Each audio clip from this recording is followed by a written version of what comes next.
Ողջույն իմ սիրելի հետևորդներ, ինչպես եւ խոստացել էի, այսօր կունենանք հանդիպում իմ հետևորդներից մի քանիսի հետ, եթե բառերը խոսեն խորագրով։ Ծո, իմաստ, մարդուն դիմելու բառ է, հի իմաստով տարածված է լուրը եւ շարքի բարբառներում, ծագումը հինեկական դիմելաձև մնացորդ, որը օգտագործվում է խոսակցական լեզվում, օրինակ, ծո է դուր կերտաս։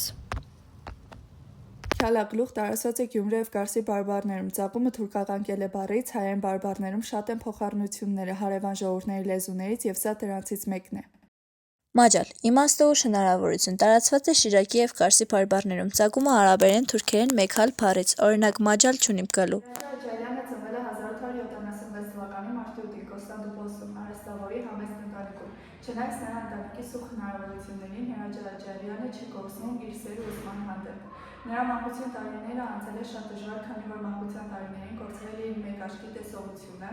բայց ուսումը շարունակել է։ Նա սովորել է Կոստանդնուպոլսի հայտնի ուսումնարաններից մեկում, որից հետո աչքի ընկել իր աշխատասիրությամբ եւ ուսման առաջատարությամբ, որից հետո Հրաչյա Ջալյանը տեղափոխվել է Եվրոպա ուսումը շարունակելու համար։ Նա սովորել է Սորբոնի համալսարանում եւ տեղափոխվել է Ստրասբուրգ։ 1923 թվականին նա վերադառնում է Երևան։ Հրաչյա Ջալյանը շատ լեզուներ է սովորել, որոնք որ օգտագործել է իր բառարանային գրքերը գրելու համար։ Հրաչյա Ջալյանը նաև դասավանդել է Երևանի պետական համալսարանում որպես դասախոս եւ իր աշակերտներին ուսանողներին տվել է այնքան գիտելիք, որքան որ նա է ունեցել,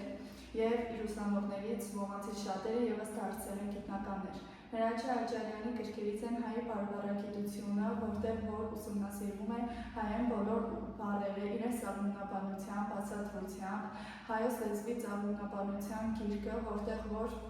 նշվում է հայոց լեզուն, թե ինչպես է առաջացել մինչև իր ապրած տարաշրջան, ինչպես նաև հայոց անձնանունների ծագումնաբանությունը, որտեղ որ տրված է հայոց բոլոր անունները իրենց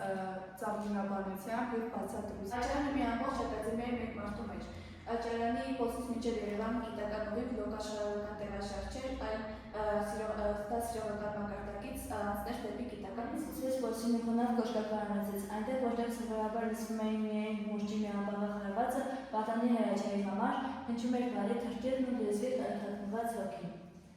Փարիզյան լույսեր աշակերտելով հսկաններին։ 1890-ական թվականներին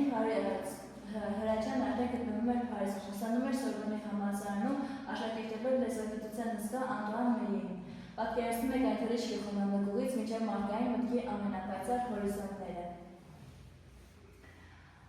1890 թվականին սկսվում է Հրաչյա Աջարյանի մեծ ճանապարհորդությունները, լինում է Շուշիում, Էջմիածնում, Թավրիզում, Նոր Նախիջևանում, Կարինում փրկում է Սանասարյան վարժարանի ծրագրերը մոռացությունից։ Նրա շրջագայությունների հետևանքով նա աշխարհին ցույց է տալիս 31 հայերենի 31 բարբառները։ 1937 թվականին Սևամպերը Աջարյանի կողքից չեն անցնում եւ 2 տարով նա գտնվում է սորավայրում եւ մոտ բանտախոսում անհիմն մեղադրանքներով, բայց անհնար բանեցնել այդպիսի հսկային, քանի որ նա դերապետում է 562 լեզուների եւ քանի որ արտաքինում կար պատեր, հոգին չունի պատեր, նա կարողանում է 2 տարուց վերադառնալով Երևանում ներկայացնում է իր տիտանական աշխատանքները անավարտ էջերով, իցույց նրան, որ հոգին պատեր չունի։ Թողել է մեծ ժառանգություն, 12 հատորանոց լիրակատար քննարկություն հայոց լեզվի, Հրաչյայի կյանքի մայրամուտի հզոր գետներ է համարվում, 562 լեզուներն է ներկայացրել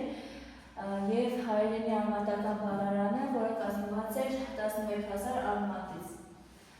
Նա ապացուցեց, որ բառը պարզապես հնչյուն չէ, Աջարյանը յուրաքանչյուր բառի համար գտավ նրա նախնական ակունքը, նա մեզ սովորեցրեց, որ բառը ազգի պատմական հիշողությունն է, մեր ինքնատիպ մտածողության ազդակին է, մեր հավերժության գենետիկ կոդն է։ Այսօր որպես 10-րդ դասարանի աշակերտ հարկ եմ համարում խոնարհվել Հրաչյա Աջարյանի առջև եւ բացելով նրա բառարանները հասկանում ենք, որ հսկան շարունակում է իր գործունեությունը մինչև հիմա իր հետախուզությունը մեր միջոցով։